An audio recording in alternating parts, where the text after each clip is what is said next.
Hello friends, my name is Molly. Thank you so much for joining me for this video. I am happy to be back with some more juice and new insights, of course. And today I invite you to celebrate this little achievement with me. And it is my Nova year that came to an end. In today's video, I'm going to share why I started it, what my reasoning was. I'm going to share with you some positive aspects of this challenge that I noticed happening throughout this year, some negative aspects that I also noticed, as well as some overall conclusions, whether this challenge has brought any value into my life. And hopefully by the end of this video, you can see for yourself if this is something you want to try as well, especially if you've been thinking about it. Let's get into it. I don't know if you can see this little ball of fur here. I'm blessed today by her presence. Her name is Luda. I also have another ball of fur here. It's sleeping on my chair. It's actually really nice that they're together in the same room because they don't quite like each other. So first of all, before we get into everything, I want to acknowledge the ridiculousness of this trend. This is a very privileged place to be, to choose to do a no-buy year. And this challenge is definitely not for everyone, not for everyone's timing. So with that said, take what you like and leave the rest. This is just my experience with this challenge and how it has affected me. Let's get into it. Why have I started this challenge? What was my reasoning? I just had this very exhausting moment with shopping where I was traveling in Taiwan and I was just always looking for things to buy, for things to want. I started getting videos about no buy year right before my birthday when I was at the airport on my way to Canada. That one specific video that I'm going to link that initially motivated me to do a no buy year. Right timing with the right words, and I decided that I could try it. This is something that I think I need. I've always had an unhealthy relationship with shopping, but to dig deeper, I think just the subject of money has been painful in my household when I was growing up, and observing my parents' relationship with shopping also gave me this idea that this is more therapeutic, an entertainment thing, and also a scarcity thing where the more the better. When I started having my own money, I couldn't control myself really. I have resorted to cheaper clothing more. I noticed this not healthy relationship with shopping where I get very feverish and shop a lot and I feel very guilty after. That has always been a perpetuating circle, and in the past few years I started finding more value in less things. I've been confronting more and more my unhealthy relationship with shopping and the need to spend, the need to want and buy and look. That was the perfect moment to watch that video at the airport. I made a decision to set it off. I set certain rules for myself, my guidelines for my personal no-buy year, because everyone can customize it to themselves, to their own needs, to their own lifestyle. This is why this challenge could be so flexible and beneficial to each person in their own way. For this year, my rules were really simple. No clothing, no new self-care items, no books, no home furniture, no makeup, and if I did need to replace something that is important to my lifestyle, I did give myself space to do that. I'm very surprised by how many insights I've got this year. So let's start with some benefits, what has been clicking in my mind and bringing me lots of value and great feelings. Yes. A lot of those benefits were surprising to me, and one of them was the peace and quiet that I started getting from this challenge. When I was buying stuff, there's always been this kind of decision fatigue. With this decision of no buy year, it kind of became quiet. I was freed of that need to spend because I kind of gave myself permission to stop. I thought it was gonna be more of a restriction. However, it turned out to be, in a lot of ways, a liberation where I just didn't need to think about that. It was surprisingly relieving and just made a lot of voices in my head quiet. They're just resting for this year. Not buying things and concentrating on what you already have really allows you to confront what were you thinking when you purchased those things. I saw so many pieces that I bought out of impulse just to be someone who I'm not. And similarly, I've been observing what I wear the most, what I use the most, and what I actually been so grateful this year for. Those basics, those things that come in handy all the time. Now that I've used my items over and over again and tried to make everything work, I see what doesn't work, and it was just an illusion of mine that I should be that. And I also saw the purchases and the things that bring me the most value, cost per use kind of value, and make me feel confident, comfortable, and ready to live my best life. This was a really cool confrontation with what I already have. Very insightful. I would expect that with limiting myself to not buying anything, to not bringing any more things into my house, I would feel like there's always something missing. But I actually been confronted with everything that I have consciously, and with every month, I've been feeling like I have more and more, even though I pretty much had the same things. It was very ironic to see how much more things I see. I felt genuinely very abundant. I have so much that I would love to use now because everything serves a purpose. And at the same time, I've been feeling overwhelmed, like, oh my god, I have so much. Two sides of the same coin. And I genuinely believe that this newfound abundance started attracting more abundance. And I think this was one of the most beautiful feelings I've experienced because of this challenge. And this was this deep feeling of genuine abundance. I have so many great things. I have so much to wear. I don't have enough time to go out in the year to wear all the things that I have. I could just stay in the house for months to enjoy all the books that I have that I wanted to read, as well as my home decor. I already have so much, I could just dust all of it all the time and enjoy it.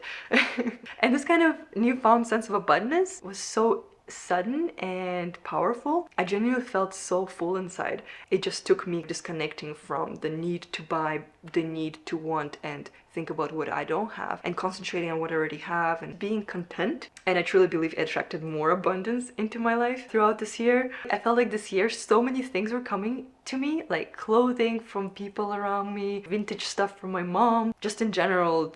From work, I've been getting makeup, skincare. Anyway, I genuinely feel like this was this abundant wave that I tapped in, looking into what I already have. I don't know if it's coincidence, but I have been earning the most I've ever earned this year. And this year as well, ironically to myself, I would think I would feel like I have nothing to wear. From this challenge, I came out a better, stylier version of myself, and my wardrobe became much more functional. This whole year, I've been de-shedding my wardrobe. I've been having a lot of fun expressing myself through style that felt much more authentic rather than getting new things that are trendy and trying to make that work. Understanding so much more about what feels stylish, comfortable, and like myself to me. I definitely came out much more confidently dressed person out of this challenge, and I think it also extends into being more confident within. I started seeing what makes me feel like myself in my style rather than trying to be cool. I've been having a lot of fun with my closet. My phase in life right now is not very certain. I'm not rooted into anywhere yet. I definitely see how this no bite challenge has given me the opportunity to reflect how little I actually need. That gave me the sense of lightness, not to stress when changes in my life have been happening, moving locations, making plans. Like, my possessions are not a burden to me as much as they were before. It was really cool to see how much I actually need, and it is not as much as I thought I do. And it's a very freeing feeling. It gives me lots of peace and lots of sense of opportunity, which I personally really value in my life. I started looking within, working on the things that bring the real value to me, and that all started with me giving myself permission to not spend, put my attention elsewhere. When I think back on my life so far and the most meaningful things that I have experienced, it's not the fast fashion shopping, it's not the little things that I could get everywhere. It's what I've worked on the most. It's the time that I put into something that is important to me, that is more of a creation rather than consumption. And that reflection onto my life has been crossing my mind a lot towards the end of this challenge, and just showing me where my values really are at. It is not consuming unless it's very tasty. So let's talk about the negative aspects of this challenge. First one is, of course, temptations. There's gonna be lots of them. There's always new things popping up, and it requires a lot of self-control. Throughout this year, there were a lot of temptations, lots of things that I would want for myself. But as Louise Poston shared in her No Buy series on YouTube, really great videos to start your no buy year with, she shared something that I really related to, and there's always going to be this perfect version of yourself in your head. I always felt the need to be that version, but she kind of gave me permission not to, view it as a beautiful fantasy that I could entertain myself with, but it's not that serious. However, when I did see things that I want for a perfect version of myself, I would just always add them to that karma wish list thing. That way I could just let go, leave it there. When the first head rush goes away and you look at it later, a couple of months, couple of weeks, couple of days later, yeah, sure, it would be cool, but also like, So engaging in this abstinence has given me the opportunity to actually see how many things I want, I don't actually want. Ooh, little kitty cat. She's so sleepy.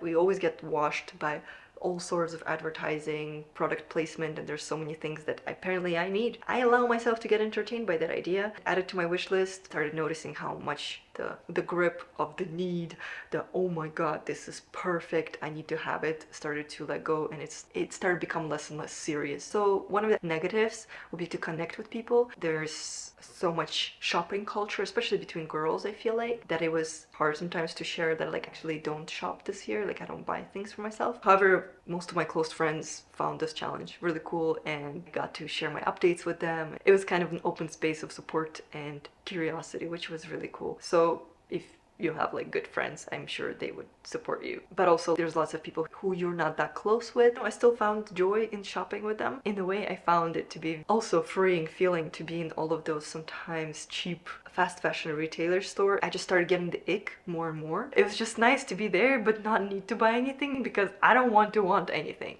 there. It was harder in the nicer stores, especially when I was traveling. But it was nice to have that challenge with me because I didn't need to spend my precious time that I wanted to spend with my family and friends when I was traveling to shop.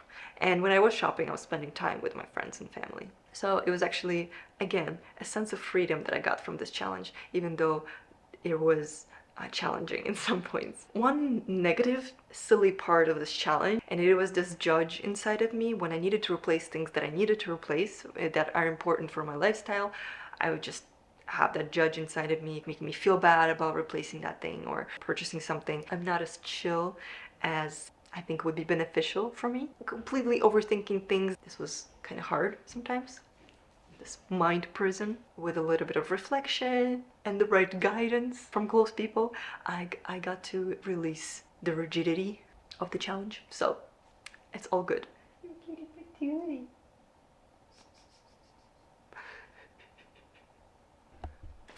Anyway, let's stay focused. And to finalize this whole year, in the past few years, I have been on a path of embracing more of a minimalistic, mindful lifestyle. And this challenge came at the right time and taught me so many beautiful lessons and pushed me so much further on my minimalistic journey and internal satisfaction than I would without this challenge. It was a real challenge at times, and it was something that was my companion this year, this idea that I'm not buying anything for myself and just using up what I have, the resources that I have. That opened my eyes to so much abundance, so many opportunities that I already have. I genuinely believe it has been affecting my lifestyle overall. That is how I would describe end of this challenge. Genuine satisfaction. I feel so satisfied and full. Of course, this year I have been writing down things that I would want to buy by the end of my no-buy year, and I have gotten a few new underwears as well as some long sleeves. I've also realized how much that I want. I don't actually want. I definitely have changed my relationship with shopping. I will be observing, updating you, because who knows, maybe it's like a diet, that boomerang effect, you just start binging. Hopefully that's not gonna happen. It has been actually extremely fun, more fun than I would like to admit, curating everything that I have, sharpening my use of the things that I have, improving my creativity with the resources that I already have available without buying anything. And I definitely came out of this year much more confident, stylish, and inspired person. Yeah. If you like what you are hearing, I definitely suggest you look into this challenge. It is something that could affect you in a way that is so personal to you that you can't even imagine. If you're interested in hearing more about my experience and specific details, I can definitely make more of a how-to video, help you with all the steps to set you up for the year. Thank you so much for joining me for this video. I am so happy we got to chat. I genuinely missed you so much. Let me know what you think about this video, what your experience with shopping is like, how you feel about no buy a year challenge. I'm curious to continue this conversation down below in the comments, so I'll see you there. Thank you so much for being here. I hope to see you soon. Bye bye.